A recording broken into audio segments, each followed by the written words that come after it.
Tur es spēlēju eksorcistu. Ļaunam izdzinēju.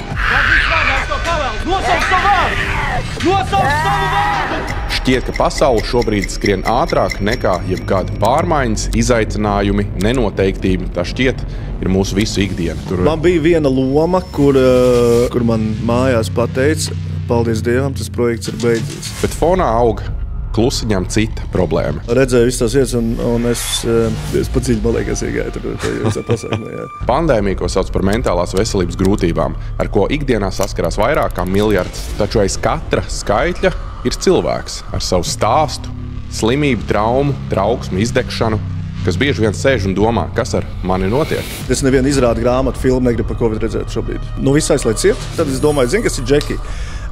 Slēdziet ārā šitās krāsainās gaismas, neklausieties mūziku, ja, mūsu aktieri vai kultūras joma sāk neeksistēt vairāk. Tad vienā brīdī domāju, what the fuck? Šis podcasts ir vieta godīgām sarunām, jo daloties mēs saprotam ne tikai sevi, bet arī to, ka neesam vieni.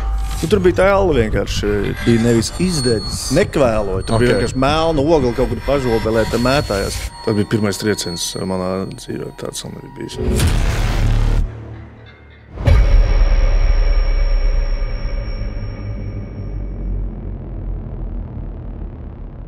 Podcasts, kas ar mani notiek, ir sācies ar ļoti lielu blīkšķi un ar vairākiem desmitiem tūkstošu skatījumu. Par ko es esmu pamanījis, ka abonējuši, subscribojuši esat jūs tikai neliela daļiņa no tā. Ja es varu kaut ko palūgt no jums, tad, ja jums patīk šis podcasts, ja jums patīk šīs uzfilmētās epizodes un temati, par kuriem mēs runājam, nospiediet to nelielo subscribe, un tas milzīgi palīdzēs gan mums, gan visai komandai, kas ar šo strādā. Tas ir tāds bezmaksas pateicības veids, kā jūs varat sekot un izbaudīt visu šo saturu, ko mēs priekš jums radām. Paldies! Tom, čau! Gai? Paldies, kad atsaucies. Jā. Vai kā atsaucies, ja pareizi ir. Kā atsaucies, nevis kāda atsaucies. Reizam cilvēki, kā atsaucies, reizam cilvēki grib būt baigi latviski pareizi, un kā vietā saka kad, un pā vietā saka par. Labi, ne pa latviešu valodu. Galvenais konteksts. Konteksts. Es atceros, ka es tev aicināju, tu tā teici, ko tam man es tāds low profile esmu. Tad es tā iegooglēju, ka nekāds low profile, tur slavenības, tur Toms Liepājnieks, tur intervija Santā, intervija tur, vēl viss kaut kas. Pāris intervijas nav tā, ka tur Nē, bija tur dažādas intervijas, tā ka, es nezinu, tā neteiktu baigais low profile.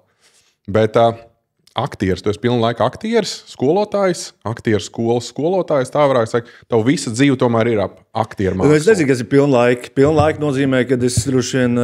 Nē, tas, ka tu no kā cita nepelna naudu. Tā bet tā ir tev prioritārā, teiksim, maize ir aktieris plus aktieru skola. Šobrīd jā. Šobrīd. Jā, šobrīd, jā. Nav tā, ka tu piestrādā kaut kur vēl tur papildus, ofisā, no 9 to 5. Nē, bet es domāju, ka es esmu nobriedis brīžam tādu sajūtu, ka to varētu arī sākt darīt. Okay. Varbūt mums es parasti uzsāku podcastu ar tādu vienkāršu jautājumu, kas ar tevi notiek? Doma process notiek. Nē, ar tevi. Tavā galvā, bet vispār. Vai tu zini, kas ar tevi notiek? Precizē jautājumu. Vai tu zini, kas ar tevi notiek? Vai es zinu, kas ar mani notiek? Tas ir... es domāju... Es sāku, man liekas, saprast lēnām. Ja? Bet tas ir tāds... Vai es zinu? Pa 100% nezinu. Okay. Es domāju, ka vienkārši ļoti daudz... Šis podcasts, uz kuru tu esi piekritis atnākt, kā es ceru, tu esi sapratis, ir vairāk par mentālo veselību. Tā kā mēs parunāsim par varbūt tās netik foršiem dzīves gadījumiem, kas ir notikuši tavā dzīvē, un par to, kā tu esi viņiem kļūt, teiksim, gājis cauri, ko tu no tā esi mācījies un tam līdzīgi. Tev gluži nav jāsūdzās, es teikšu, jā. Kāpēc? Nē, nav jāsūdzās. Vienkārši citi cilvēki saka, es tur negribu sūdzēties, tāpēc es mūsu skolas biedru Rihardu Leperu arī esmu uzaicinājis, un viņš beigās piekrita. Viņš saka, zini kā, es negribu sūdzēties. Es negribu sūdzēties, saka, pagavēcīt, tev nav jāsūdzās. Tu norausi intrigu tagad. Nē. Tev nav jāsūdzās. Tu jau vari pats izvēlēties, kā tu stāstīsi to stāstu. Vai tas būs... redz, kā es nabadzīņš, vai redz, kā par spītam es varonis beigās. Tā kā, tas ir, tie scenāriji, kā tu zini, ir dažādi varbūt. Es biju sākumā arī domājis pēc mūsu, starp citu, tikšanās pagājušā gada izlaidumā, nevis izlaidumā, bet salidojumā.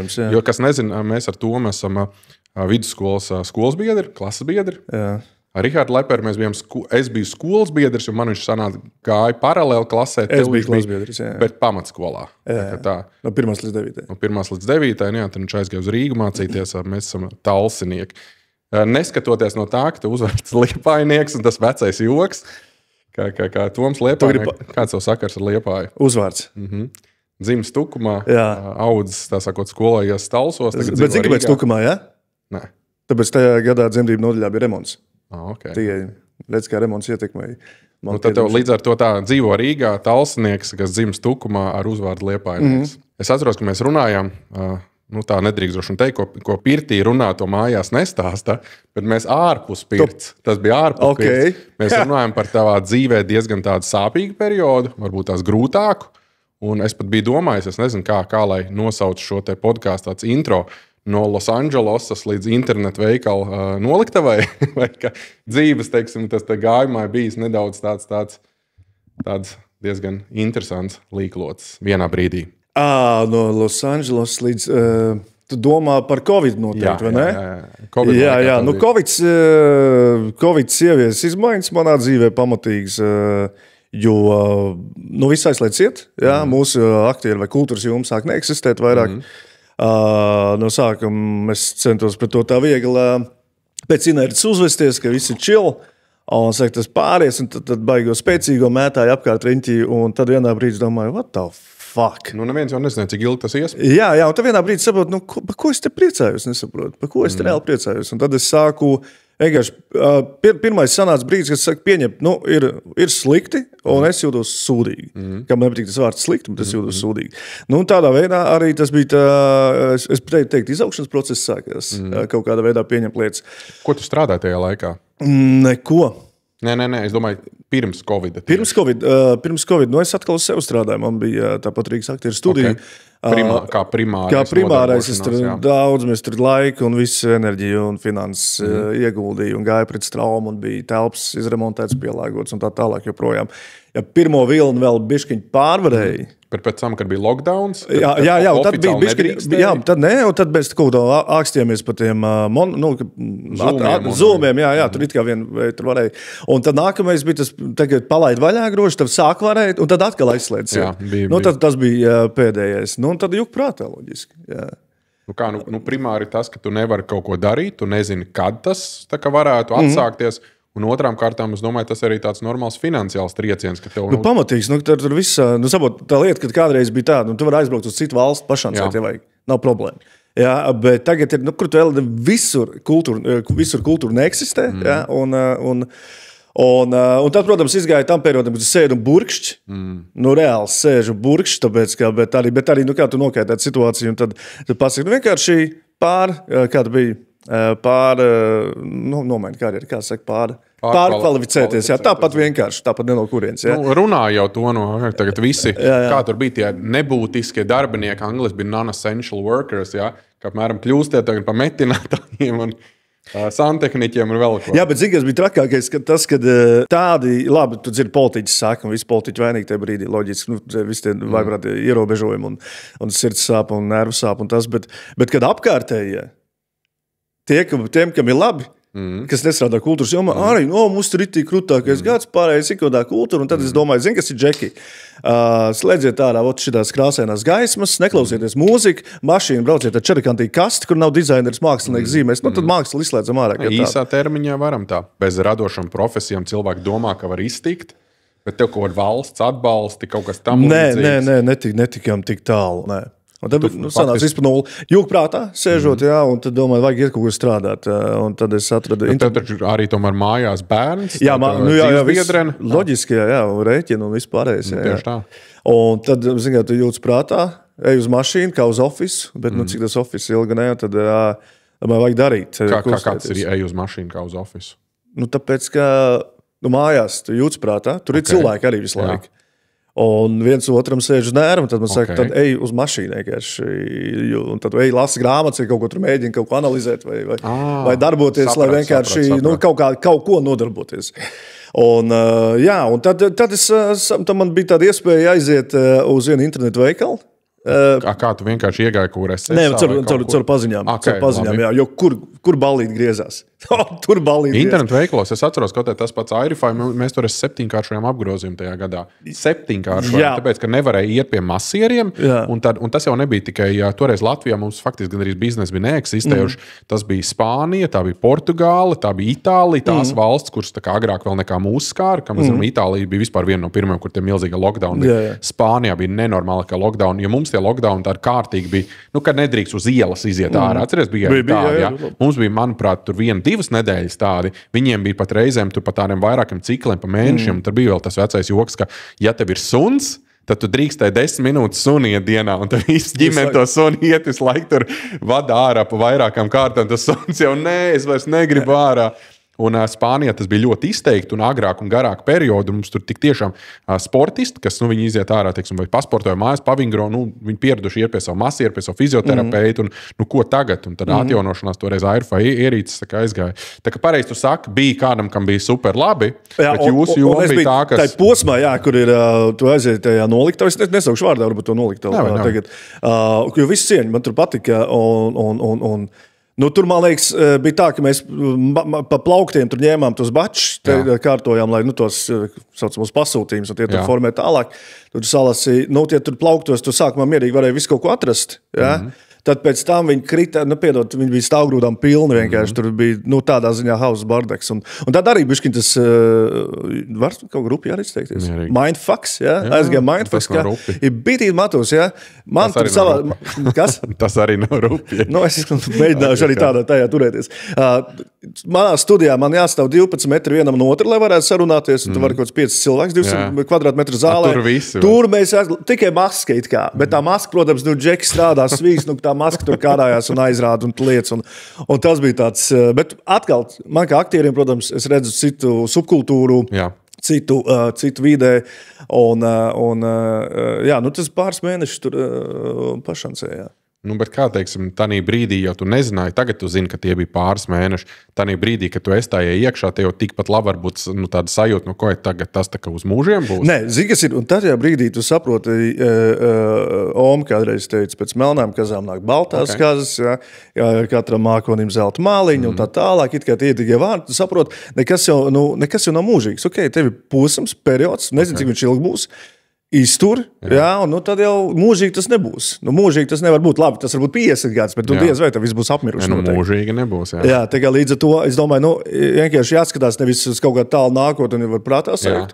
Jāskatās apmēram dienu pa dienu, tādā veidā, ko tu vari darīt. Bija jau tas teiciens, the new normal, jeb jaunais normālais, jeb jaunā norma, un es domāju, cik viegli pieņemt, varbūt tās vispār radošās profesijas vairāk no sērijas nebūs iespējams, Un tad es tā domāju, tu tā apdomājies. Jā. Zini, tas new normal, ka ir atkal, tajā brīdī man krīt uz dēriem, tagad es par to varu iesmiet, ka bija teātris, tad tāds e-teātris, un rāda, ka tas ir stilīgi. Kāds sūt teātris e-teātris ir tāpēc ir televīzors. Teātri iet, lai tur sēdēt smakas smāržas, redzēt, kā tur spļāvis. Jo seriāli un TV jau sen eksistē. Tas ir tas e-teātris, tur tā lieta. Un tad vēl šitās sasveicināšanos ar elkoņiem rācik, tas ir stilīgi.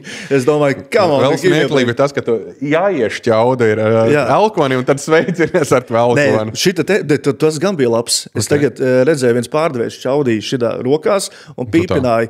Un es domāju, Covidā neesmu iemācījies. Jāšķaud šeit. Es joprām šķaudu elkoni. Kaut kā liekas tīrāk. Es neieraudzīju, ka kāds iešķaud plaukstā un dod rokas. Bet kādreiz par to godīgi sakot.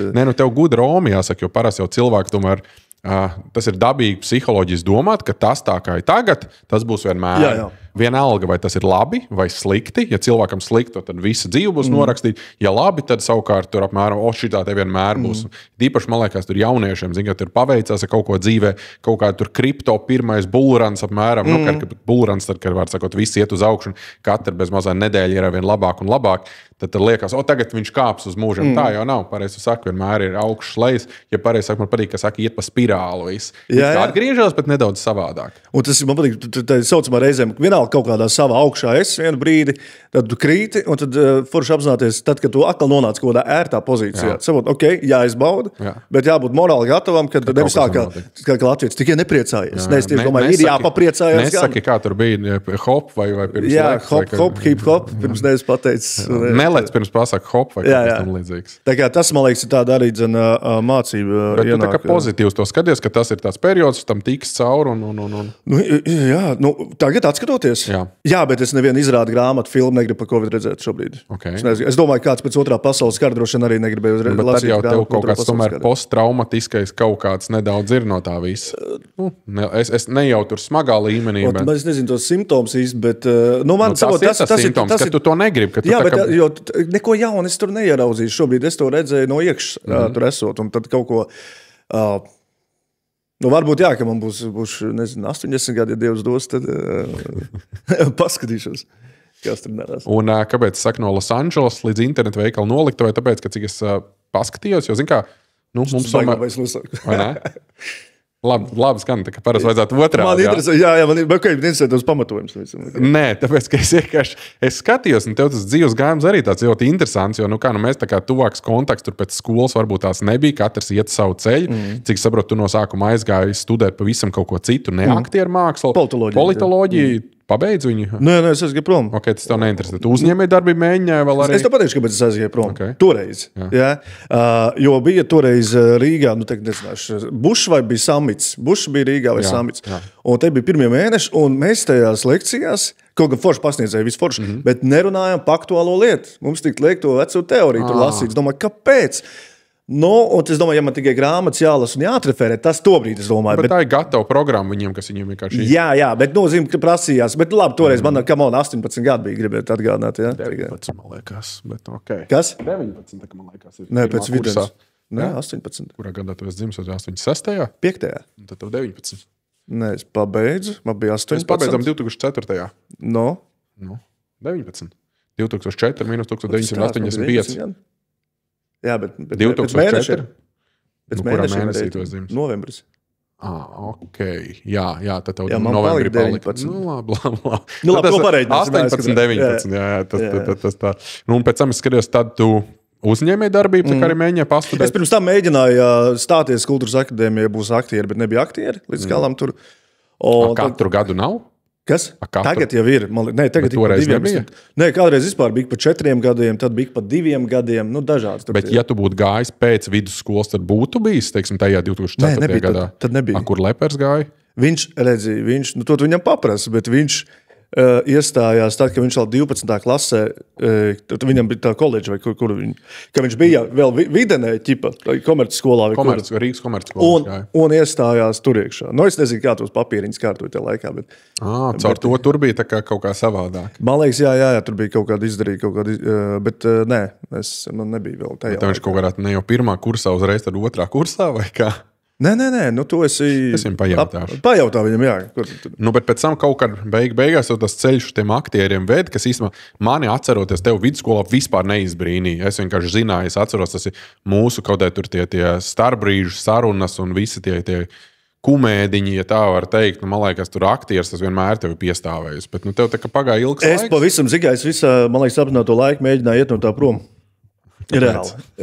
Tad, kad bija svētdienas skolā kādreiz, man lika spēlēt teātrī, tur tā izrāda uzdevumu. Ok, spēlēju. Bet Dievu es spēlēju, piedod atvēlu, jā. Tad pēc tam bija tā skola, nav, es aizjūs tam šeit Kultūras akadēmiju uz atvērtām durvīm. Kaut kas man nepatīk, tā attieksme no dažiem pasniedzējiem atvērtu durvīm. Okay. Man to nevajag, es te neiešu. Tālsnieks, zin, kā es nevaru tā. Pēc tam, kad es jau tur mācījos, es domāju, labi, nedēļu pamācīšos. Man nebūs piķi tāpat, es biju tikko no Anglijas atbraucis, no Dānijas un Anglijas. Okay. Es domāju, nebūs. Bet tik budžetā, jā, tik labi. Ok, mācīšos. Domāju, labi, cik te ielikt. Pēc tam aizgāja pēc tam tur aizgāja 3. kurs, un līdz tam jūs strādāja darbs normāls. Tad, kad tu esi mācījies tajā akadēmijā, tur nav iespēja izstrādāt. Tur no rīta līdz vēlam vakaram tu močīji. Okay. Tu mācījies. Un es domāju, viss 3. kursā iešu prom. Iešu prom, un es jau neaizēju uz eksāmenu šo dziedāšanas, un man viss sauc uz tepiķu, tur 1, 2, 3 pasniedzējs, un pierunāja, vai pārliecināja, vai deva argumentus tāds grūti pretargumentēt bija, domāju, palikšu. Jā, tad vispār. Bet tad tu pabeidz beigās? Jā, es pabeidzu. Jā. Ar ko tu kopā pabeidz? Vēl kādu pazīstam, kas ir? Es nezinu, kas ir pazīstams. No džekiem ir Juris Jopē, Kaspars Dumburs, Arts Drozdovs, Kristians Karēļins, Madara Botmans, Dombrovska, Anets Saulīta, Anta Aizub, Anda Nevičs un tā tālāk. Ok. Diezgan daudz. Obas pa foršu kursiem. Bet es izklausās jautrs. Bet es saprotu, ka Nacionālajā teātrī tu pastrādāji kā štata darbinieks tikai gadu, vai ne? Sezonu, jā. Mēs bijām Tev tas nepatika, vai nu kā? Nē, man ļoti patika. Bet mēs bijām ārštatā kā studenti, jau tur lēkājām pa skatu, tur dziedājām, dejojam un tā tālāk. Un es domāju, ja man piedāvās šito vienu sezonu, es labprāt nostrādātu. Gribu saprast, kā ir štatā. Un man piedāvāja. Štātā tas ir, cik tur ir tev tās izrādes nedēļā? Nē, nu tad tu močīji visās izrādēs, kur tev liek būt, un jauns tājas. Tas ir kaut kāds vairāks. Jā. Tev faktiski mēģinājumi ir katru darba dienu. Tā ir darba diena, jā, visu laiku. Un tad nedēļas nogalēs izrādes. Jā. Pilns slodzes darbs. Pilns slodzes darbs, jā, normāli, pa algu un tā tālāk. Un mums tur 6 uzņēma toreiz. Tev ir fiksēta alga. Tur ir teātros ir fiksētā, un tad tev ir bonus sistēma par izrādēm. Tur ir kāda, kurā teātrī punktu sistēma un tā tālāk. Cik tu izrādes veids, vai kā tās izrādes performē naudiskā ziņā? Kāda loma tev? Tu neesi piesaistīts naudām. Jā. Tev ir vienkārši punktu sistēma. Es saprotu, galvenā loma ir dārgāka. Protams, ja tu tur atnāc fonā pasmēķēt, apmēram, tad, protams, tev varbūt mazāk ir, jā, bet tev ir vismaz garantētais kaut kā tās summas. Es nezinu, kā tagad ir teātros līdz galam, bet tad tā summa. Stāstīja, ka tās summas baigi lielās nesot. Kā kurā teātrī? Kā tajā pašā nacionālajā tur runa iet par kaut kādiem 1200 eiro uz rokas mērzi. Es tā dzirdēju vienkārši, kas līdz ar to, tas esot viens no iemesliem, kāpēc bez tās bonus sistēmas es pieļauju, kāpēc aktieri ļoti aktīvi meklē arī, kur vēl var piepelnīties. Diemžēl tas atalgojuma līmenis varbūt tās nav tāds, ka varētu sagaidīt līdz ar to. Jo, man liekas, es atceros, ka bērnībā man aktieris vienmēr asociējās tur ar Schwarzeneggeru no sērijas, kad ir Hollywood un tie visi tur multimiljonāri un tam līdzīgi. Un tā reālā patiesība ir tā, ka tas aktieris Latvijā, tev baigi jābeidzās. Tāpēc kā mūziķim Latvijā. Cik mums Latvijā ir mūziķi, kas tiešām to labi nopelna? Ja tu ej tajā mākslā, jebkurā valstī, es domāju, ja tu gribi domāt, ka tu būsi multimiljonārs, nepareizo motīvu vadīts. Jā, ja tu naudas pēcēji, tas nav. Jā, Latvijā ir apstākļi tā, bet vismaz mums ir tie teātri, kur aktieri strādā, mums ir tā kultūra. Tādā, Amerikā vai kaut kādā Anglijā, kur tie repertuāri teātri nav. Jā, bet tur var būt tas, ka tev tas ir viens moments. Konkurence lielāka un padomā, cik daudz tur ir aktieri, kas ir, viņi saucas actress/waiter, ka viņš it kā iet uz dažādām. Bet tur var paveikties, tev, ja tu ilgi ej. Un es tev spēlēt loteriju arī var paveikties. Es biju Los Andželosā uz visādām tam meistarklasēm, uz vienām, kur es biju tur. Es jau skaitījos aktieris, Nacionāla teātra aktieris, bijušais, ja es aizgribu. Un es eju uz tām klasēm. Un tur ir miesargi, bārmenis, viesmīļi, pensionāri, studenti. Bet es skatos, kā viņi spēlē vecīti. Super. Wow! Viņiem trūkst pieredzes, varbūt lielās skatuves. Viņi nekad nedabūs tur Los Andželosā, iespējams. Varbūt 1,5% dabūs pastāv lielās skatuves, vai kaut kādā Broadwayā, vai kaut kādā kino dabūs. Bet kā viņi, jo tur ir drives, tur ir konkurence. Viņi LR grib to panākt, viņi grib to izdarīt. Bet nav arī tas varbūt tāpēc, ka amerikāņi, viņi no dabas jau tā, ka viņiem vispār tā, kā viņi viens ar otru, jebkurš cilvēks sarunājās, ir šausmīgi uzspēlēts. Viņiem ir, tu esi Amerikā ārpus Los Andželos vēl kaut kur bijis? Es Amerikā esmu bijis, tikko bijis, pagājušajā nedēļā biju Viskonsins štatā, Čikāgā bija vēl tur, pie viņas ģimenes mēs bijām baigi foršās, palikām pāris nakts. Un es vienkārši atkal kārtu reizi novēroju, tā kā, teiksim, uz filmās skaties seriāls, kā viņi viens ar otru sarunājas. Tas nav uzspēlēts. Viņi reāli dzīvē viens otru, tas hello, how are you doing? Un tas šausmīgi, tas tā kā mākslīgi atvērtais. Un es domāju, ka varbūt tas ir tā, ka viņi vienkārši ir paši, esi tu pats, un tev no malas izsaka, wow, tās aktieris taču kā filmās. Tu jau redzi, man jau vienalga, ko viņš tur, kā viņš komunicē pie tā kafijas automāta. Bet ja viņš sāk raudāt uz pasūtījumu, tad tas ir vēl, Nē, jau par raudāšanu runa ir pāiņu, tas ainas jau tur tomēr redz, kas ir aktieru spēle. Bet zini, kas ir attiecībām, liekas, nezinu, par citām mākslas jomām, bet aktieri, cik es esmu nācies strādāt, vienalga, no kuras valsts viņi ir, kad filmēšanas projektos satiekās. Vienkārši tur ir cita kaut kāda valoda.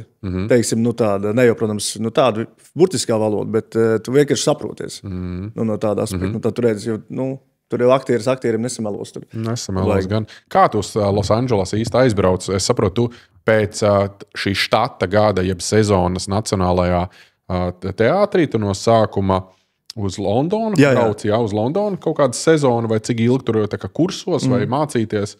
Kur tev tur tas aicinājums radās?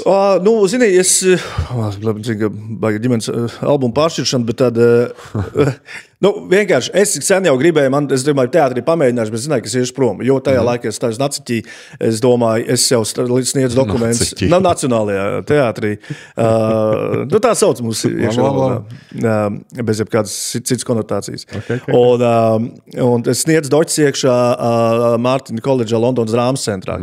Un es domāju, pieņems, ja nepieņems, redzēs. Es braucu vasarā uz tiem iestāju eksāmeniem tajā brīdī, kad man sezona būs pirmā teātrī. Un es nejaušu tik iekšā tajā skolā. Atkal nejaušu. Budžetā. Un tur ir tas nākamais punkts. Jā, beigās, bet es to pavēlu uzzināju. Okay.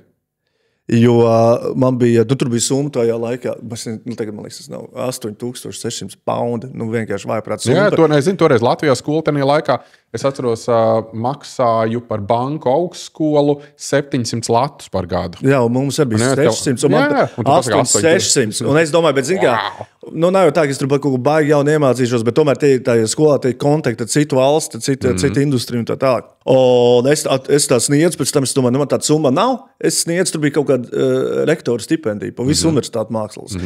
Es domāju, iesniegšu tur savus darbus, man jau bija nacionālajā darba, ko parādīt, kaut kādā es tur iesniedzu, un nenāk atbildi. Nenāk atbildi, tur jau oktobrī jābūt atbildē, janvārī jāsākās mācību maksām, nenāk atbildi. Es domāju, es rakstu, starp izrādēs, starp ainām, mums tur bija sudrabs līdz toreiz, tā bērni izrāda nacionālajā teātrī, ja? Un es uz lidojumu uzlidoju augšā tur un atveru kompu, domāju, visi pieņem lēmumu, decembris, es rakstu, paldies, dodiet vietu citam, nebūs. Un man atraksta e-pastu uzreiz, tas, kurš vadīt, žēl. Jo jums jau... Nē, žēl, un tā tālāk, jo es skaidroju, ka es gaidītu uz stipendiju, ja būtu, bet ja nav, tad nav. Un es atnāku vēl pēc izrādes, atveru kompu, un viņš saka, nē, tev ir stipendija. No 8600 tev ir 5000 piešķirt. Tad maksimālais. Un tas bija, es varu palepoties, tas bija 2 stipendijas uz visu kursu, kur mēs bijām 23 cilvēki. Pirmo reizi tāda bija, es domāju, wow, krūti, un tad es mēģināju 2 nedēļās pagriezt to dzīvi otrādi. Braucu uz Londonu un tur gāju uz to skolu, tad vienu dienu tu vari iet, vienu dienu nevar, jo kāds nav vēstules saņēmis. Tad tā man nav IELTS nolikts. Es domāju, tajā laikā, priekš kā man likt IELTS, ja es nezinu, man tur būs jāmācās. Un tad tas viss tādā veidā, vienā brīdī, domāju, labi. Bet tu izdevās? Nē. Okay. Nē, es pateicu visu, jo man, tāpēc, kad bija pārāk liels pressings, tagad es skatos, es domāju, jā, varbūt kaut ko savādāk būtu risinājis, bet tām zināšanām skilli, kas man bija tajā brīdī, es sapratu, tā es tur paliku. Un tad sekoja tā Los Angeles? Nē, tas bija pēc tās. Tas vēl stipri. Vai, tā mēs varam, nezinu, nākamo lapu. Nē, es vienkārši zinu to, ka es, paskatījos, un labi, es skatījos vienkārši to tavu filmogrāfiju, ko tu esi darījis, kur tu esi, tur bijis, tas filmu skaits bija tur Welcome to Mercy, Viking, Paris Song, The Good Neighbor, Warhunt, Pelnu sanatorija. Jā, tā bija pirmā filma daļa, kā no Londonas es atbraucu uz Latviju un paliku Latvijā. No kuras filmas ir šī? Paris Song. Jā. Tas ir Paris Song. Tas ir, par kādu tēmu viņi bija? Tas bija par vienu mūziķu no Kazahstānas mūziķu, vēstures filmu, kurš atbrauc uz tā laika Eirovīziju. Tā laika Eirovīzija atbrauc un tāds tīretins Homo Novus. Un viņš tagad iegūst. Un mēs tur spēlējam. Tur bija amerikāņu režisors. Kurā vietā viņi filmēja? Mēs filmējam, pārstāvji Latvijā filmēja, Biedrības namā. Man lokācija bija Biedrības nams, tur bija visi tie koncerti un tā tālāk. Un tur es sapazinos ar to režisoru. Un ko tas tālāk? Un tas tālāk teica, vecīt, tev vajag braukt uz Los Angeles. Un no tā tad aizgāja. Un viņš teica, tev jāmācās akcents. Es saku, man nav naudas. Viņš sameklēja, kur tur top kaut kā to Los Angeles, to dialect coach, $150 tajā laikā. Par vienu laiku? Par vienu stundu, jā. Es domāju, jau break. Mēnesī varbūt tā laikā. Jā, jo zin kā. Un viņš teica, davai, es apmaksāšu. Okay. Un tad man bija, tad mēs taisījām online tas online nodarbības, to pasniedzēju. Nu jā, un tad tā lēnām sāk to kustināt. Un tad ik pa laikam es tur braucu pats uz kaut kādām meistarklasēm, bija arī fotosesijām tā tālāk. Un nākamais šīs bija no... Tas ir Welcome to Mercy. Jā, tur es spēlēju eksorcistu. Ļaunam izdzinēju. Tā bija... Es tik daudz biju iegājis lomā, jo es biju papētīt arī... Es, protams, izpētīju visu literatūru video pieejamo, bet bija arī pie viena mācītāja Latvijā aizbraucis, kurš to veids. Nu, kurš drīkst to veikt. Okay. Jā, kurš drīkst to veikt. Katoļi droši vien. Jā, tur tikai katoļi. Jā. Un redzēju visas tās vietas, un es... Jā. Es pat dziļi, man liekas, iegāju tur visā pasākumā. Nu, klausies, bet tev arī es jau nezināju, kā tev sākam uzrunāt, vai Toms Liepainieks vai Tom J. Benedikt. Jo tev tak ir... Pat seriālā Nemīlētie, tev ir šis pseidonīms, kas es palasīju arī, kur tu esi citur intervijās stāstījis ļoti loģiski skaidrojumu. Tu negribi jaukt galvu, tu gribi, lai tavā, teiksim, kaut kā IMDb vai jebkur, kur tev ir pa aktieri, lai tev figurē viens vārds, lai nav tur te tu esi Toms Liepainieks un tā vainu. Nu, man redzēja, tas režisors no tā Pežasonga saka, un tur, zin kā, viņi grūti Toms, par Toms liekas daudz skaitlī, un tā, kurš Liepainieks, vispār neizrunājums vārds ir. Un tā man teica, pamēģināt Tom Lee, Tom LePage, un tā, un tas, nē, un tā vienu dienu es izdomāju pēc 2 gadus, domāju, labi, nu patestēsim, uzliksim kaut kādu to nickname. Kas tu zini, kas tam man? Bet tāds man izklausījās tas pirmais, un es jau sen biju dzirdējis to nickname, starp citu. Tagad parādīt vienu lietu. Man patīk šis te tavs reels. Ja, bet tu esi sagatavojies. Man patīk šis te. Katram podkāstam ir nepieciešams atbalstītājs, un podkāstu, kas ar mani notiek, atbalsta kompānija iRefy Recovery, kas ir sporta atjaunošanās un limfodrenāžu ierīču ražotāji no 2018. gada. Latviešu kompānija, kurā neslēpšu arī es esmu līdzīpašnieks. iRefy Recovery ierīces ir ļoti labas pret jebkādām limfas atteces problēmām, pret tūsku nogurušām kājām, arī kā sporta atjaunošanās noderēs gan sievietēm, kam interesē, teiksim, cīņa ar celulītu, vīriešiem, kam interesēs profilaks kardiovaskulārām slimībām, jauniešiem kā sporta atjaunošanās. Un šogad, 2025. gadā, www.irify.lv mājaslapā ar promo kodu podcasts jūs varat iegūt papildus 15% atlaidi. Te tu biji tas eksorcists, jā. Tur, starp citu, tā roka salauzi, bitīt matos.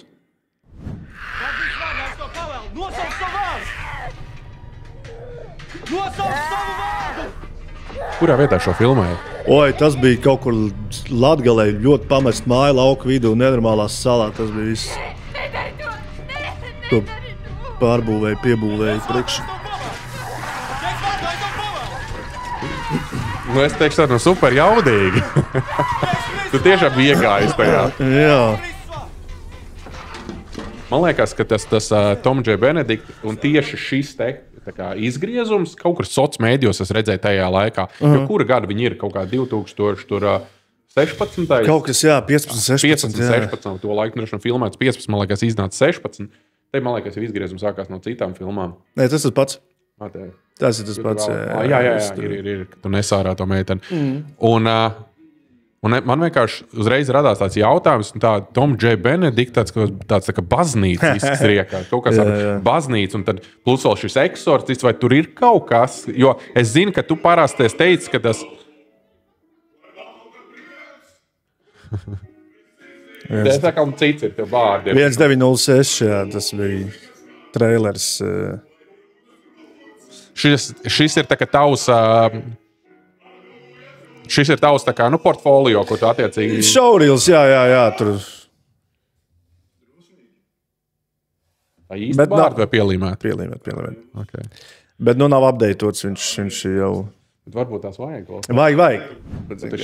Ir viss kaut kas, ir par šo laiku nācis klāt. Bet es zinu, ka tu esi kaut kur teicis, ka tas, gan tas iniciāls, gan tas vārds Benedikt, kas dziļi personīgi un skaidrojums zina tikai tu pats un vēl viens cilvēks. Un plašam lokam to nevēlēs atklāt. Es gribu minēt, un tu man vienkārši Ok, vai mēģini. Jo vienkārši, vai tur silts augsts. Vai tas Benedikt tur ir kaut kāds sakars tomēr ar baznīcu, ar to, ka tev kaut kas ar katoļu vispār pilnīgi nē? Nē. Ok.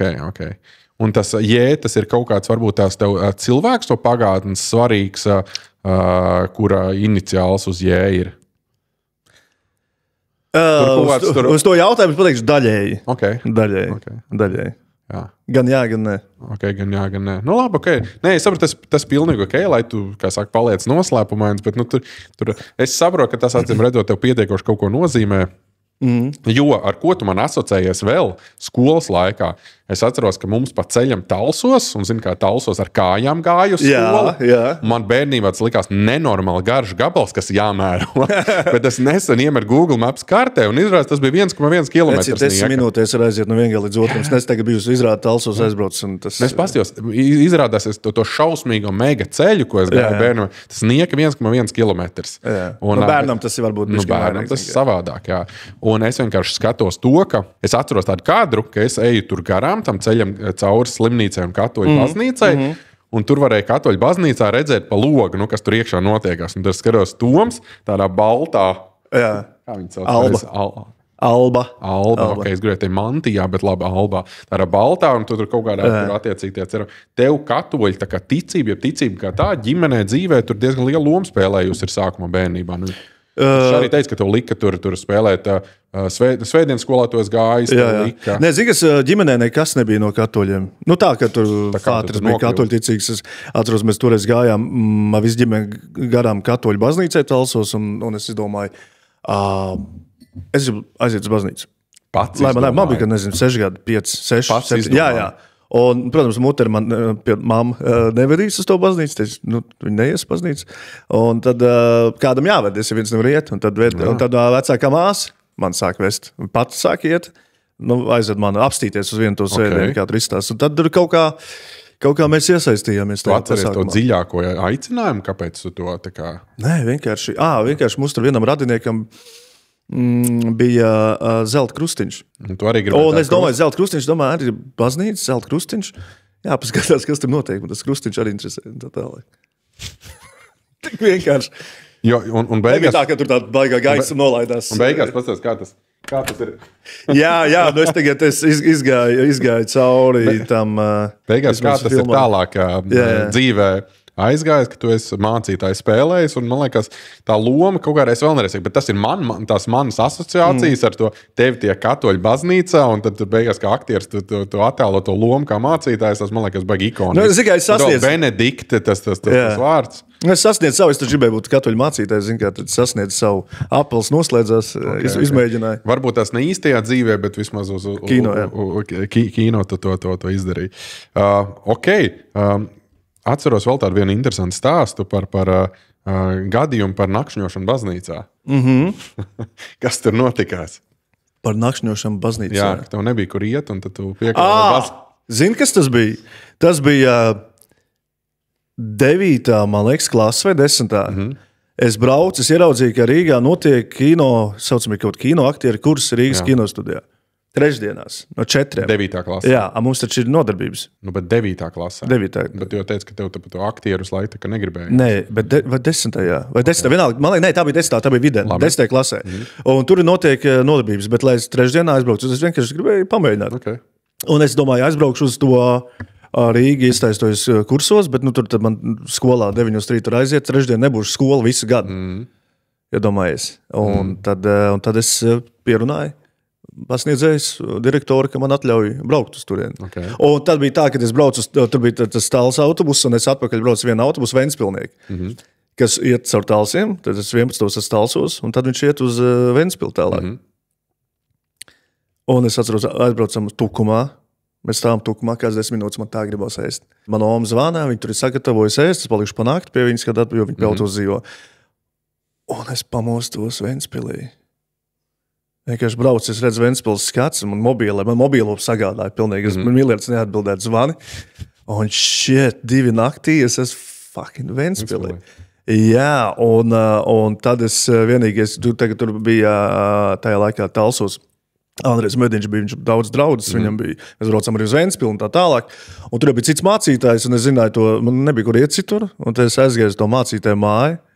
Pieklavēju tajos, cik bija jau 2:30, kamēr tik līdz turienei pie durvīm. Es saku, es nesaprotu, kas tur notiek. Es saku, es nokavēšu doties atbraucu uz Ventspilu. Man vajag Uz ziemu, tā bija ziema. Un tad iedeva man naktsmājas, un tad vēl iedeva man naudu no rīta, līdz tiek atpakaļ uz Talsiem. Ļoti divdomīgi, es zinu, kādai sabiedrības daļai tas viss skan, jā, es jūtu, jā. Ka mācītājiem baznīcas zēns piekalpoja vai var pārlaist nakti. Tas viss tā ir sačakarēts, ne? Tad arī vainojiet tos mācītājus, ka baznīcas zēni tad 2 naktīs paši klauvē pie durvīm. Bet nekas man tikai iedeva naktsmājas, un es atbraucu uz... Naudu par ko? Nav par ko, par to, lai puika tiek uz... Nē. Es vienkārši saku, es atceros, mēs ar humoru šo runājam. Nē, protams, šitas stāsti par tiem... Mēs jau tur daudz, par to baznīcu, tur bija vesela tāda komūna, tur braucām uz tam arī Brukun tajā laikā, Andrejam Mediņam, tur kaut kāds palīdzēja, tāds nometnes bija, un tur viss kaut kur ceļojam, un tad jau, malas jau vienmēr, ieredz par tām lietām. Jo loģiski, pāris dārvas karot medz mucā, sačakarē visu to medz mucā. Nav dūma bez uguns, loģiski. Nav dūma bez uguns, bet tas jau nekādā veidā nenorāda uz nekādu vairākumu, pat ne objektīvi ņemam vērā vairākumu. Kādas tev tagad ir attiecības ar baznīcu, ar ticību, ar tu dodies šobrīd uz baznīcu? Nē.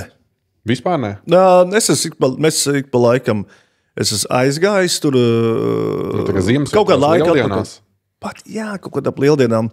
Es dzīvoju arī pie baznīcas. Okay. Un mēs ar meitas aizgājām, gribēju meitai parādīt, kas tātad baznīca. Viņa atrada rotaļu laukums baznīcā bija, un tad viņi saka, mums jāiet uz baznīcu. Tāpēc pastaigājām uz baznīcu, bet tā, ka tāda aktīvā ticībā šobrīd ne. Kas mainījās? Vienkārši tā dabīgi, nevienā konkrētā brīdī? Jā, tur nebija nekas tāds, ka kāds kādam pārizdēja vai dusmas uz Dievu vai kaut ko tādu. Nē, vienkārši pārgāja. Jo, kāpēc arī tā prasu? Es zinu, ka ir vērā ņemama statistika, ka cilvēkiem, kas aktīvi, teiksim, ir kristietībā, pieņemsim kristietību kā vienu piemēru, es pieņemu, ka gan jau citās ticībās līdzīgi, ir būtiski zemāks mentālo saslimšanu, teiksim, gadījumu skaits. Ticībā, teiksim, ja? Tieši tie, kas ticībā. Tā kā acīm redzot, ir ļoti liela nozīme numur 1 komūnai, ka tev tur ir tomēr, tā draudze kā tāda ir tur. Kaut kas stipri vairāk, un man liekas, vispār mēs mūsdienās cilvēki esam stipri izolētāki nekā agrāk. Cik bieži mēs kontaktējamies ar kaimiņiem, cik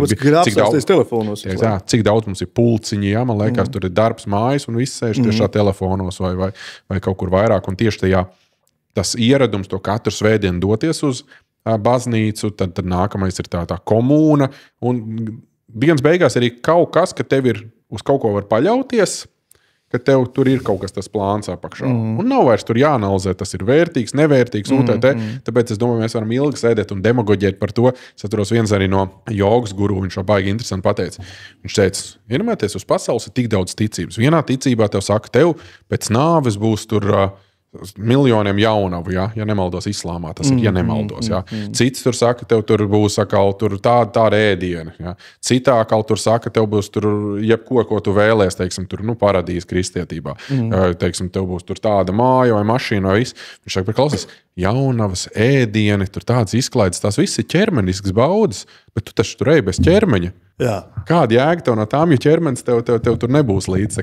Ir ļoti daudz cilvēku par to, teiksim, mūsdienās vispār, manuprāt, tā baznīca cilvēku, jaunu cilvēku, īpaši prātā, ir stipri, es negribētu teikt zaudējusi vērtību, bet zaudējusi kaut kādu tādu aktualitāti, un man liekas ļoti interesanti, ka vienkārši tu kā bērns tajā laikā, ka pats pieņēma tādu lēmumu, klausies, ka man tas kaut kas interesējošs. Jā, bet zini, kas tur bija toreiz parāva līdzi, jo tur tā komūna bija izveidojusies, un tad atnāca Andrejs Mediņš kā jauns, viņš vēl nebija iesētīts pa priesteri toreiz, ja atnāca turien, tam bija vēl joprojām, ir kādam viņš vēl patīk, nepatikt, bet cik es redzu arī TV uzstājamies vēl tagad šobrīd, jauda viņam nav mazinājusies, un līdz to viņš parāva līdz veselu jauniešus, kas nāca tur uz koriem, sāk iet uz svētdienas skolām. Baznīca, tagad atceroties, labi, es varbūt tagad baigi trivializēšu, bet ja tad bija, piemēram, tā baznīcā, kur tu gāja garām, bija svētdienā, nezinu, varbūt 50 cilvēki uz dievkalpojumu svētdienu atnākuši.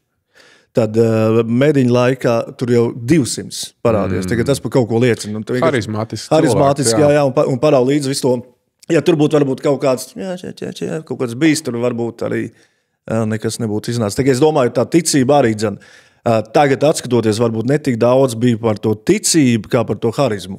Kad tev priekšā, kad harizmātisks cilvēks, Un tev pārējo līdzi, un tev gribās arī līdzināties, wow, es arī gribu tādu jaudu, un tā tālāk joprojām. Tas ir, liekas, arī no svara. Viedokļu līderis, un jā, kas interesanti vienkārši, jebkuru ikdienas, mūsdienu arī dzīves, teiksim, kaut kāda situācija, kas māk kaut kā caur Bībeles vārdu, kaut kā caur kristietību, bet galā vienkārši forši pavadīt svētdienu. Bet tur tā lieta, zini, kas ir tas, un kad tu redzi, ka tas līderis, un viņš nebaidās teikt to, ko domā. Jā, un tie bija interesanti. Tur tādas prediķi baznīcā nebija bijuši, ja kādi bijuši pie mediņas prediķiem. Nezinu, kā tagad ir sapratīs, par ko es runāju. Bet tas nebija tādu kaut kādu uzpušot kaut kādu koķetēriju, ka es esmu tāds bad boy vai kaut kāds, bet tas ir vienkārši, tu redzi, tur nav tēlošana.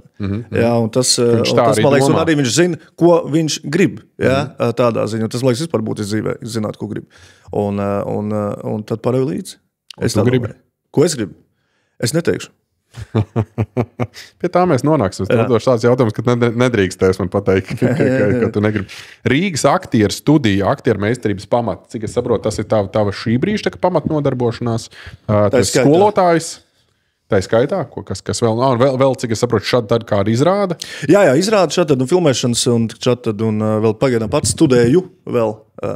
Maģistrā aktieros, kuros kino. Tieši kino, okay. Režija. Kaut kāda nesastopies ar izdegšanu, ar tam līdzīgām. Tomēr tu esi tēvs, tu esi, tā sakot, skolotājs, tu esi visas šīs pārējās cepures un lomas, ko tu tikko pieminēji. Es domāju, ka zini, kas ir, es tev vienu brīdi biju nevis izdedzis, es biju pārdedzis. Es biju tā izdedzis, ka tur tā ogla vienkārši nekvēloja. Tur bija vienkārši melna ogla kaut kur pažobelē, tā mētājās. Kādreiz es, kad aizgāju... Tu biji nevis izdedzis, bet nodzisis, jā? Jā, es atceros, no pirmā darba, kas man bija Rīgā televīzijā, kas gāja prom, kas sapratu, man tagad atceroties, tā bija kaut kāda mazā izdegšaniņa. Tad man bija salīdzinājums, es jūtos tagad es nezinu, kāpēc tagad suņu kaka, bet tāda, kas ir balta, kas pat nekūp vairāk. Bija tev kādu laiku, tev bija arī vēl šāda loma. Jā, tas bija nesen, viņa beidzās tā loma. Tu biji preses klubs kopā ar Aivi. Es šodien skatījos jaunā vadītāja. Kas notika? Kāpēc tā? Cik tu biji? Tu biji viena sezona? Divas sezonas. Tad tu biji pilns 2 sezonas. Es domāju, ka... Es nebiju pilns, turot lietas, nebiju pilns. Jūs uz maiņām vai kopā, vai kā jums tur kaut kā? Es iestājos te Kultūras akadēmijā. Jā. Tagad. Te režijā, maģistros. Un es sapratu, ka uz tiem 2 krēsliem nepasēdēšu vairāk. Jo tā ir tomēr, tā pati, bet tā ir tomēr cita sfēra. Un tur, lai tur būtu... Tā vairāk ir žurnālistika. Tā ir žurnālistika, jā, tur ir raidījuma vadīšana, it kā man nav jāiedziļinās baigtais tematos, bet es nemīlu neiedziļināties tais tematos. Ja tu gribi tomēr tā kā piedalīties. Un sekot līdz detalizēt visiem notikumiem Latvijā un pasaulē, plus jau mēģināt ar kaut kādu vēl smadzeņu puslodu rakstīt kaut kādu scenāriju un domāt filmēt, es saprotu, man kapacitāte vairs nav tik liela, ka es to varētu kvalitatīvi izdarīt. Un tas vēl vakar aizēja mājās to ģimenes cilvēkam vēl jābūt arī. Jā, un tas vakars parasti ir šeit. Izņemot tās reizes, ka neliek mašīnā sēdēt. Jā. Tas bija vakars, kad 9 tiek mājās. 10. Un tad kā tu vienkārši pieņēmi kaut kāds lēmums, ka tu darīsi mazāk? Šobrīd es te un diezgan frišs. Es saprotu, jā, bet pagājušais, kas tas ir janvārs līdz martam, tās bija nāves smaka vienkārši. Tas bija, man liekas, tas saucamā izdegšana, ka pēdējo kvēlu mēģina darīt un nenotiek. Un vienkārši saprotu, ka gadi jau iet uz priekšu arī dzen, un kaut kad jāsāk pateikt nē, un vienkārši finalizēt, ko tad vismaz kādā jomā, kādā sfērā, industrijā tu gribi darboties, kur tu jūties labāk tu esi. Un tad tas bija viens no tiem lēmiem, ka man nācās pieņemt un pateikt nē. Ka šis ir tā kā bišķiņ pa daudz. Pa daudz, jā. Ka es to nevaru darīt tādā kvalitātē. Tu savu pamatā, kur tu redzi sevi? Es redzu šajā kino teātra jomā. Kino un teātra jomā tieši. Nevis žurnālistikā. Un arī tur kā tas skolotājs vai tas arī? Jā, tas ir tā paša joma, tā paša industrija. Okay. Tas pats ir saistīts. Okay, jo, tu es mācīju vai trenē, vai dalies ar savām prasmēm, zināšanām ar cilvēkiem, kas, saucamais no ielas, parasti mirstīgie, kur negrib būt pa aktieriem, tur mācīties entos gadus. Te viņiem jānoformulē tā doma, lai viņiem ir saprotama. Cik ilgs tur ir tas kurs? Īsais vai 8 nodarbības darbdienās, vai 6 4. Okay, tad tur jau vairāk pat nav runa par aktieru mākslas kursiem, bet tur vienkārši jebkurš cilvēks tā kā runas prasme var nākt. Nē, runa ir atsevišķi. Runas kurs ir atsevišķi. Es uz aktieru meistarību, jā. Tur varētu pētījumu socioloģisko veikt. Kādos nolūkos cilvēki nāk, teiksim, uz 8 dienu kursu? Izkāpt no komforta zonas. Okay. Tas ir viens no galvenajiem. Tad ir pārbaudīt bērnības, jaunības sapnī, atvērties, pārkāpt sev pāri. Viss Švarcnegers skatījāmies. No 17. gada es skatos, un man ir gods būt kopā ar tiem cilvēkiem, kas arī man testē un trenē, loģiski. Te var redzēt, cik cilvēki, ko nodara, kad es nezinu visiem, bet daļai nospiedoši vairākums, ka ir sev kaut ko aizlieguši, pieņēmuši status kaut kāds, kas viņiem ir uzlikt. Un tad pienāk, kaut kādā cits jau 20 gados jūtās izdēts, nesaprot, ko dzīvē grib, kam tad 20 fucking gadu, dar, ko grib. Ja? Tieši tā. Cilvēki atnāk, ka 50, 60 gadīgi, vai ne, un tad, bet, ka viņi no sevis ir aizgājuši tik tālu, teiksim, bet tur kādam psihologam tad jāatpasējuši te nodarbībā. Jā, tagad tas ir... Tā kā faktiski tur ne tikai māci, bet arī mācies tur. Es tur, 100 punkti, es viņam varētu teikt paldies. No cilvēkiem. Jā. Kā tev liekas, Latvijā vispār sabiedrība runā pietiekoši daudz par mentālo veselību, par izdegšanu, par trauksmēm, depresijām? Vai runā? Man liekas, tagad jau sāk runāt. Es neesmu baigo pētījumu veicis, bet man liekas... Jā, tīri pat sajūtam. Jā, man liekas, ka sāk runāt. Bet tu kaut kā, uztaisīji podkāstu un sāc runāt. Absolūti. Es cenšos kaut kā. Skaties, cik es skatījos diezgan veiksmīgi, jo skatījumi ir daudz. Tātad kādam interesē, nevis tā, ka vienkārši ir garām. Es nezinu, kas, teiksim, tavuprāt liedz cilvēkiem varbūt tās runāt par šo tēmu, tā kā atklāties, it īpaši vīriešiem runāt par mentālām problēmām. Ka nav kas klausās, varbūt. Okay.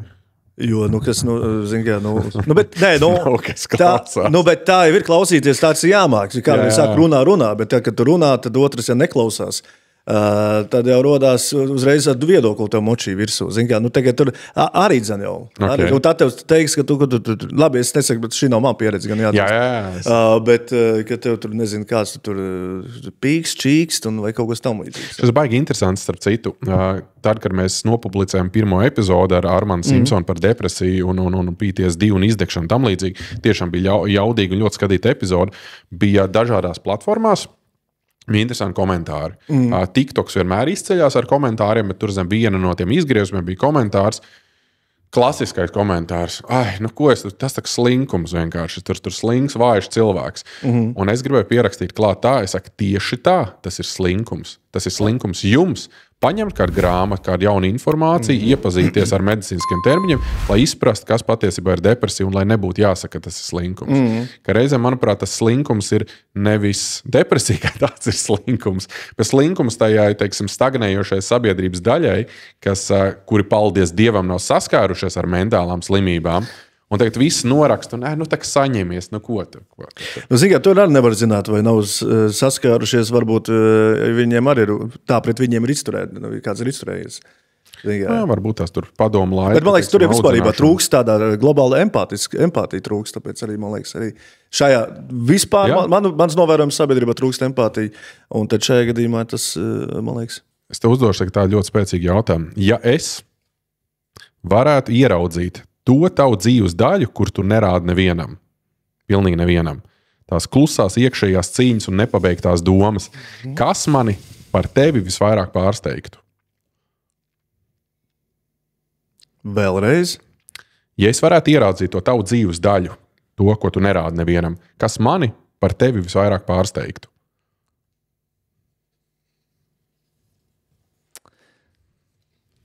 Man liekas, zini, kas ir, ko manējā saka, ir tā dziesma Don't Stop Believing. Man liekas, es pieļauju, ka tas varētu būt tas. Es domāju, tas. Jā. Ka pārsteigt tas, cik tas čals var būt liels optimists. Ja? Pie tā, kādi brīžam apstākļi, kam jāiet cauri, tad es domāju, var turpināt ticēt? Un darīt. Jā, tas ir svarīgi. Bet, teiksim, ja tev būtu jānosauc tāds viens brīdis savā dzīvē, kurš tā ir tā, ka nemanām tev izmainījis uz visiem laikiem? Kurš tas pagājušais viens. Pirmais uzreiz sajūta bija pagājušais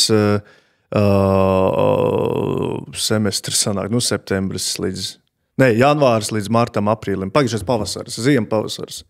Kas tur notikās? Tur bija tā jāla vienkārši. Tur bija viss nobruka. Teiksim, tādā ziņā tur morāli ļoti grūts. Un tā viss to, ka tev jāiet un pienākumu arī vienkārši jādara. Bet morāli viss iekšējais, tici, don't stop believing, iekšējais ir pilnībā sabrucis un tā tālāk. Varbūt tas ir kaut kā kopā arī tomēr to, ka jāsprūkšas, tas ir tas gads, kad mūsu klasai grupai paliek 40, vai ne? Es domāju, man tā 40 gadnieku krīze bija 39 gados. Jā. Man liekas, ka viņi arī biežāk viņu vajadzētu saukt par 39 gadnieku krīzi, jo tā kā 40, tā ko tad nu vairs? Tas 39, ka tu saproti, ka viss tu vairs neesi 30 gadnieks. Ka viss tas apstūri. Un otrām kārtām ir arī zinātniski pierādīts, ka cilvēka dzīvē ir divi tie posmi, ko mēs ļoti spēcīgi izjūtam novecošanu. Viens ir ap 40. Tu ap to 40 gadu vecumu tik tiešām sāc fiziski izjust, ka klausies, ka pie 20 bija ritīgi savādāk. Man pietika ar mazāk miega, es ātrāk atjaunojos, es varēju ēst to, ko gribu. Tagad man tur, nezinu, jau neliela stresaina kaut kāda tā diena, var tur vakarā nevarēšu gulēt. Miega kvalitāte parasti samazinās, tur pūšās vēders, tur atviļņa slimība, tur, kā saka, tur nāk skābi atpakaļ. Tur muguras lejas daļa, krusti sāp, ceļi, krakšķi, klasiskās, un tās parādās parasti ap 40. Un tas otrs posms esot apmēram pēc 60, ka esot vēl viens tāds ritīgs klikšķis, kad jūtu wow, ka ir kaut kas. Pēc tam pārējo to periodu notiekot diezgan pakāpeniski. Tad ir 20 gadu mums laiks vēl. 20, izbaudīt šo tā kā uz 70%, ka ķermenis strādā, jo tas būs uz 50%, 20 gadus. Tā kā ļoti optimistiski. Okay, es saprotu, ka tu esi kaut ko jau savā dzīvē, teiksim, pamainījis, bet ja tu tagad skaties uz sevi, ja tu varētu noņemt sev kaut kādu vienu slogu, ko tu esi gadiem savu nes līdz, kas tas būtu un kāpēc tā? Es domāju, es nevaru konkrēti nosaukt, bet man tāds sajūta līmenī ir kaut kāda citu uzstādījums par mani, kam es sekoju. 1 un 2, kas ir vispārībā pirmais, un tas ir Grand Prix, vēlme izpatikt, vēlme patikt kādam. Tas nenozīmē, ka es tagad iet un kakāt katrā mājā, kur es ieeju, bet idejiski... Apkārtējo atzinību. Jā, to, kas nelika to...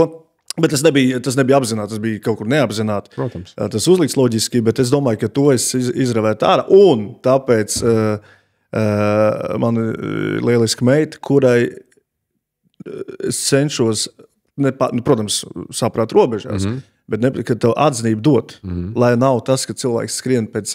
Es domāju, ka bērnībā tas arī kaut kur droši slēpjas. 100%, jo es domāju, ka vispār cilvēki tie, kas...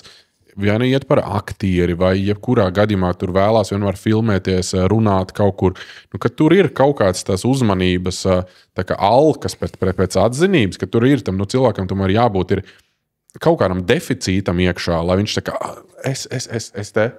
Bet tagad ir interesanti, ka tu tā saki, jo tas tā, man liekas, arī ir lielākoties gadījumi, bet tad ir aktieri, man liekas, vai skatos. Jā, skatos cilvēku. Un es esmu, man liekas, šobrīd viens no, tagad, labi, tīs uz podcastu atnācis, bet tāpēc, ka klasbiedri, zin kā. Bet ir tas, ka es šausmīgi, cik no var maksimāli mēģinu privātumu nosargāt, un es labprāt kaut kā blendinu sabiedrībā uz ielu. Ka, lai man, paldies Dievam, es neesmu tik atpazīstams, ka man šausmīgi nāk klāt, bet es neuzskatu, ka es esmu pazīstams, es gribu, lai man neredz vienkārši.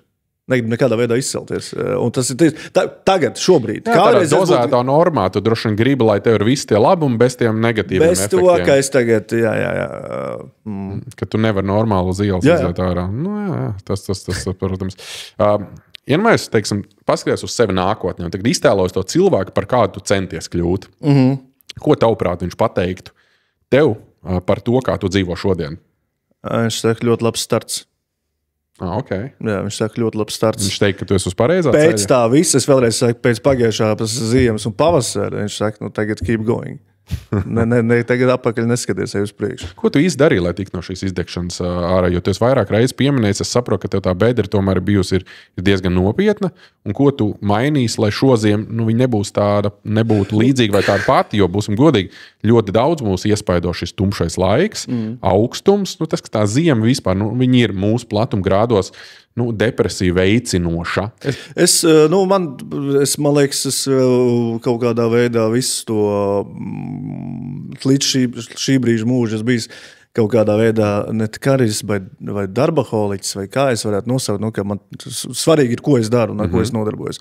Un tas man palīdzēja sākt vilkt, tas bija viens no šiem gadiem, vilkt fokus, ko tad es reāli nofokusētu, ko tad es pirmkārt darbojos. Otrs, vienalga, tas jau nenotiek šitā, un tagad es izdomāju svaigs, kā gurķis skraida, visur priecīgs. Bet otrs, protams, ir ģimene, protams, ir meita. Šitāds var akses saprot, šitā es sev atļaušu sabrukt.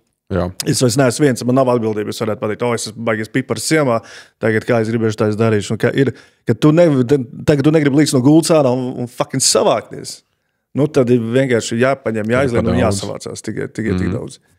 Tas ir tas, kas, es domāju, pamatīgi palīdzēja. Ja nebūtu, man ģimenē meita, es nezinu. Es protams, nezinu, kā būtu, ja būtu. Es saprotu, tu domā, ka tev vienkārši ir kaut kas viens, ko tu tur šeit, ja, un tad, ja es to nedaru sevis dēļ, tad man ir kaut kas augstāks. Man ir, es viens, jo viņai arī taču vajadzīgs ir funkcionējuši fāteris. Klātesošs tēvs. Klātesošs un funkcionējuši, jā. Nevis, Un tad es saprotu, lai es būtu klātesoši funkcionējuši, man ir jāizdara tas un tas, jāpieņem tādu un tādu lēmumu attiecībā par darbu, par karjeru, par nākotni, tuvāku un tā tālāk. Zini kā, tas reizēm cilvēki no malas, protams, elementāri, bet es varu pilnībā iztēlos katru vārdu, ko tu saki, un es joprojām ar to mācos, sadzīvot, jo, pieņemsim, vakardien bija ļoti smaga diena, un tad es, pieņemsim, 7 apmēram vakarā ierados mājās, no agrīt 7 vakaros mājās. Un es biju pilnībā, man patīk, mēs talsos teiktu, droši vien mests, jā, tāds, pilnībā mests. Nogurs. Nē, es biju mests. Nogurs ir, zikai, nogurs, čau, tur dēls, meita, kā tev ietur, kas vakariņās, vai es uztaisīšu vakariņu, tas ir nogurs. Es biju mests. Es pateicu čau, es uzgāju augšā uz savu guļamistabu, un man vajadzēja aptuveni stunda dažādas nomierinošas prakses, un tur jogas, un ko vēl es neko daru, lai es vispār varētu sarunāties ar kādu. Es 8 noeju, sarunājos, uzprasu, vai kādam no bērniem vai nevajag pirms gulēšanas vakariņas, un jau mēs ejam gulēt. Un es tagad domāju, cik nožēlojam. Labi, ka tā nenotiek pārāk bieži, jo būtībā viņi no manis ir saņemuši čau, ko tu gribēsi, un vakar pasaka. Un ja tas, ko es pa to visu diennakti spēks ar ģimenei dot. Nē, tu labi, vismaz vakar pasaka, tu nolasi. Ja? Zinu, kā tam vasarā es čītoju reāli. Es izstāstīšu, kā es čītoju ar vakar pasakām. Viņi neklausīsies šitā? Nē. Okay. Es arī nedomāju, ka viņam kaut kas preties, bet es izstāstīšu viltīgi veidu, kā es čītoju. No. Es vienkārši, man ir pašam savas grāmatas, ko es lasu tālāk, un es vienkārši to savu grāmatu lasu tālāk. Es tā mēģinājis un nesanāca.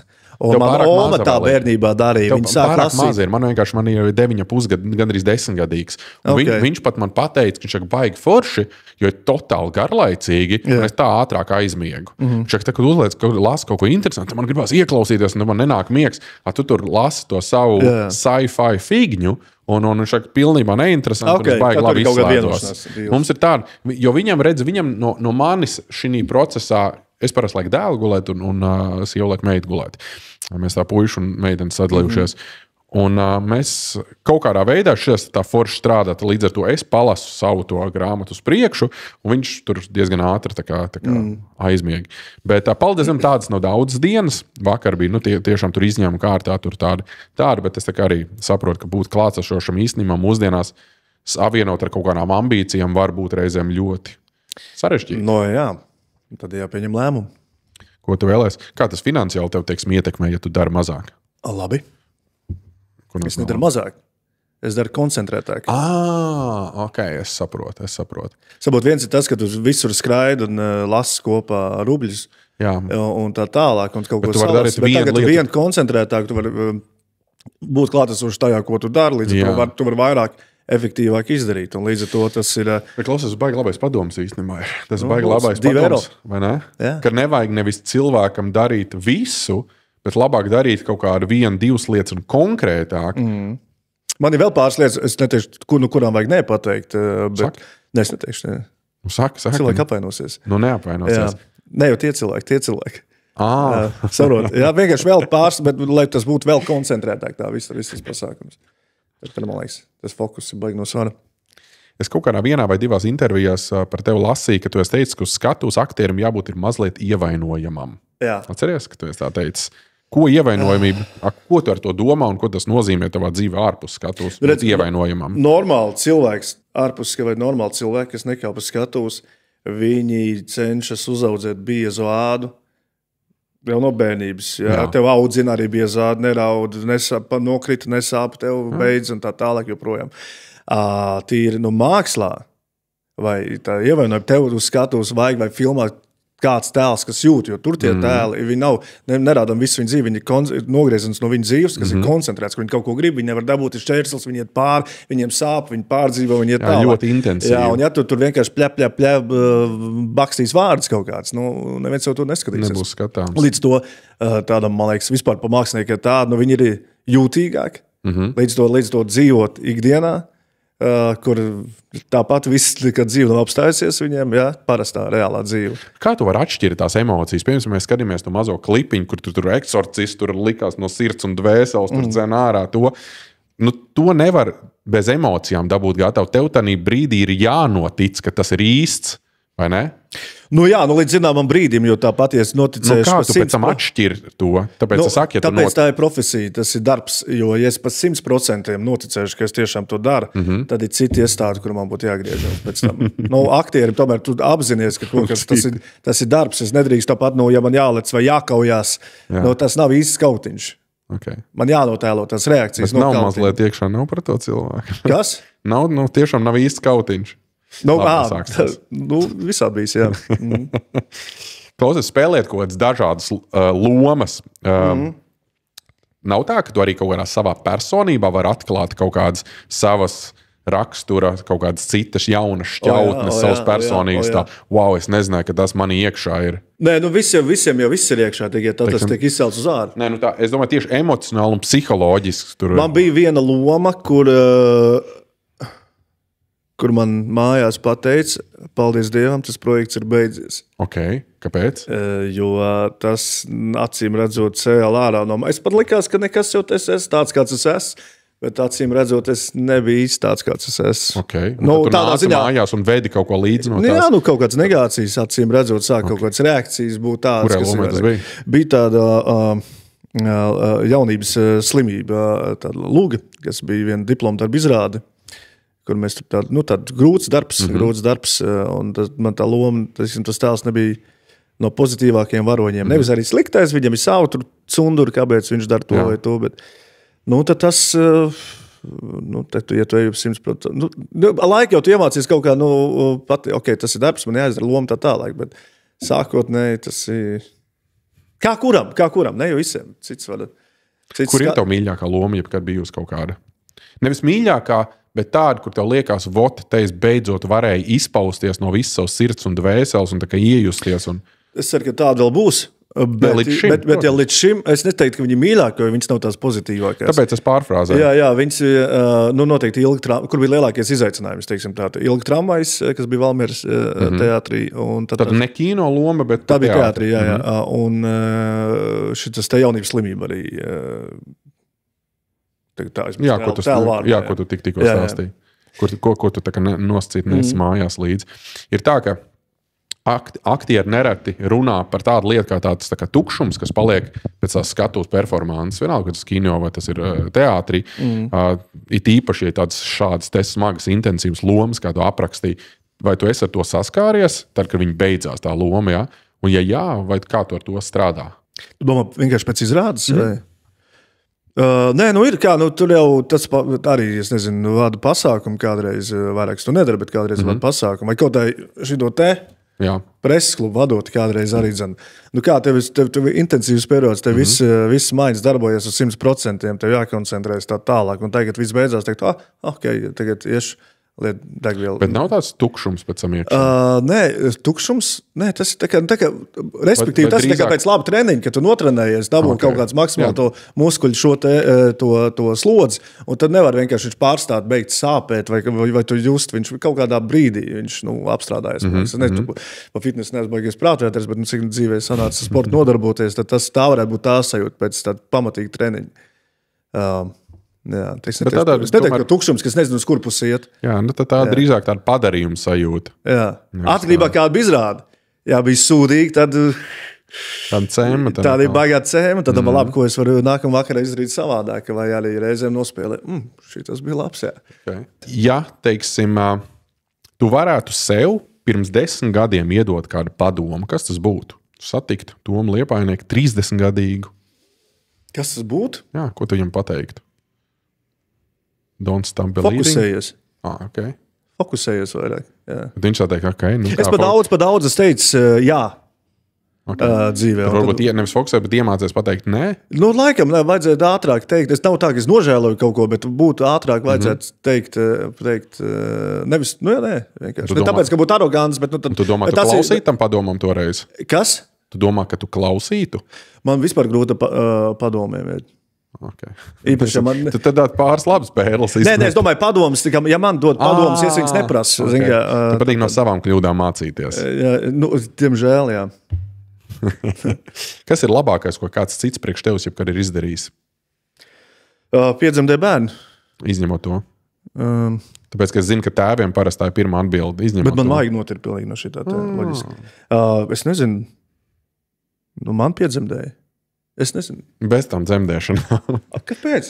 Tāpēc, ka tas jau, redz, tevi piedzemdēja, man liekas, bērnu dzimšana, radīšana kā tāda ir ļoti atsevišķa tēma. Tas ir nevienmēr notiek apzināti. Bet viņi atstāja ietekmi uz tevi. Uz mani, piemēram. Atstāja baigu ietekmi. Bet tas, kad tevis laišana pasaulē jau nav kaut kas, kas tiek darīts priekš tevis. Tikpat labi ļoti bieži. Pirmā atbilde tev nepatīk, tāpēc es bagāju atpakaļ. Okay. Vienkārši es domāju, bet kas ir tieši priekš tevis, ko kāds ir? Lūk, Tom, tas ir tev. Es to izdaru priekš tevis, tāpēc, ka... Tā kā kaut kā dāvana, kaut ko tādu? Tas varbūt arī neapzināti. Tāpēc, ka redz, kad ļoti bieži, kad vecāki nolēma, teiksim, kļūt par vecākiem, vismaz, teiksim, manā ģimenē kaut tā ir bijis. Es, teiksim, neuzskatu, ka mēs ar sievu esam savam bērniem kaut ko labu darījuši. Tas bija vairāk kaut kāds mūsu dzīves piepildījums, ir tie bērni, un es neuzskatu, ka tas ir kaut kāds, es esmu viņiem kaut ko devis šādā veidā.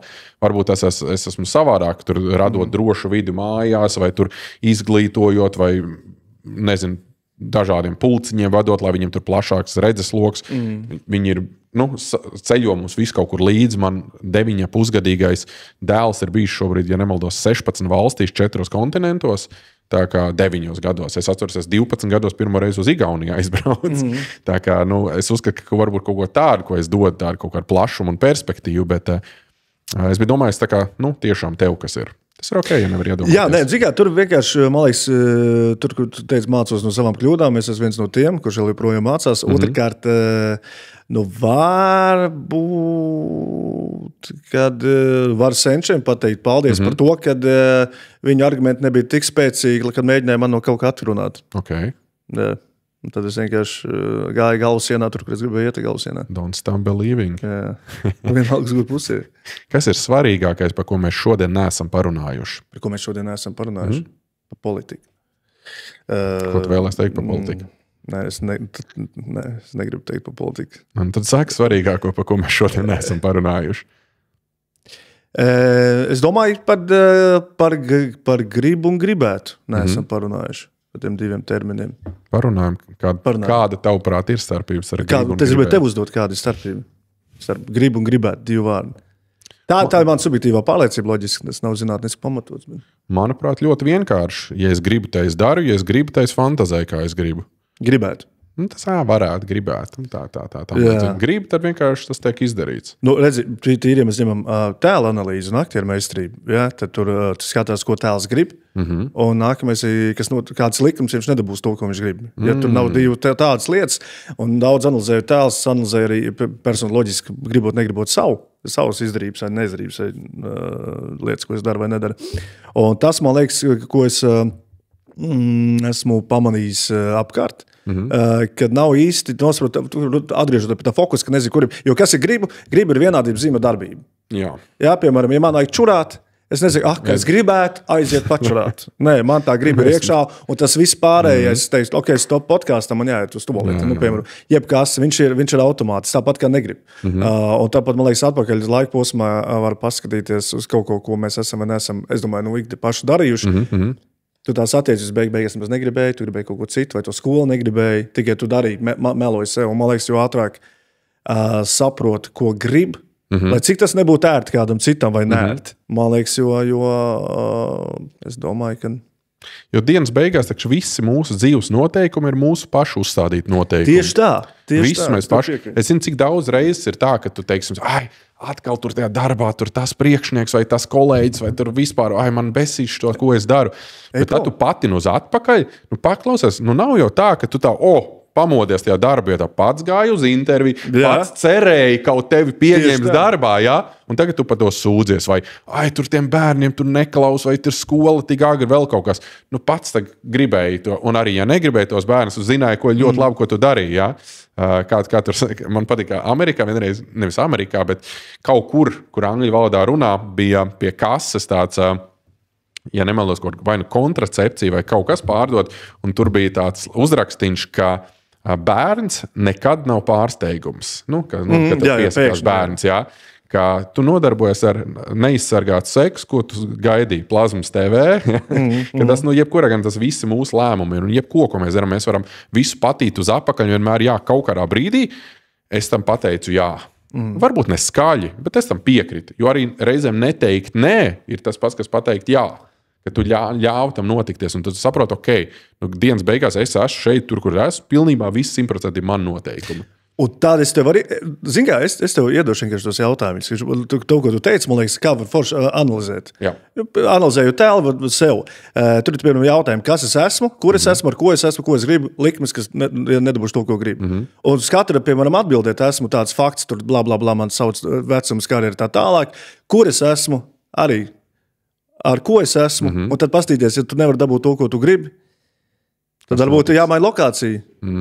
Varbūt jāpamaina cilvēku apkārt. Absolūti. Nobeigumā es gribētu tev prasīt, kādu ziņu tu vēlos nodot klausītājiem, arī skatītājiem par mentālo veselību, īpaši tiem, kas šobrīd saskarās ar kaut kādām nopietnām dzīves grūtībām. Nopietnām dzīves grūtībām? Jā, ko tu viņiem ieteiktu? Tie, kam ir kaut kādam tam melniem, es ieteiktu, ja netiek galā, neklusēt, ja runāt, ja nav ar ko runāt, nav kas klausās, man liekas, ir visādi tālruņi tagad pieejami, starp citu, man liekas, Skalbes, man liekas, mājaslapā, man liekas, ir tālrunis, vienkārši zvanīt uz tālruņiem, kas ir, man liekas, diennakts. Kas 169 nebija tas viņiem tur ir, kaut kāds tālrunis. Es vienu īsfilmu taisīju, mēs runājam par šiem visiem gadījumiem, un vienkārši močīt. 116, 123.